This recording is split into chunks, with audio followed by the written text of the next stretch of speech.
what are the 3 biggest objections I hear during a recruiting call, and how do I overcome them?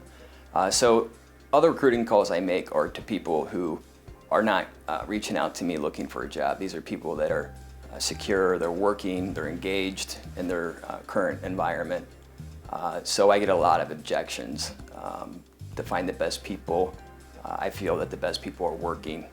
They're not necessarily actively unemployed or anything like that. So the top objection, most common objection that I get is I'm happy in my current job. And the way that I respond to that is basically just tell them, I understand, I'm glad to hear that. I basically just try to lower that resistance. The point of the call is to engage them in a dialogue.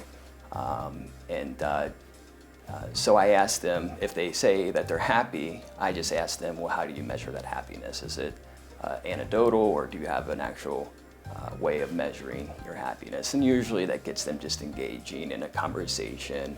So I don't really handle it. I just kind of listen to them and just ask questions and probe and just get them talking.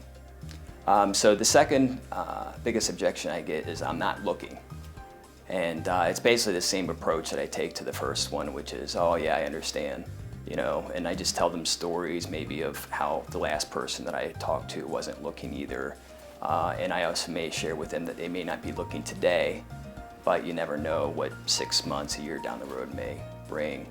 And being that I specialize in their industry, that it'd be good for us to at least know each other. And I ask them if they would agree, and usually they do.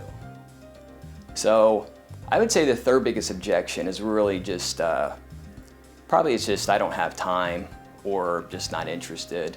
And again, it's just a matter of engaging them in a dialogue. It's a matter of asking if they don't have time. It's a matter of getting on their schedule and finding a time that does work for them.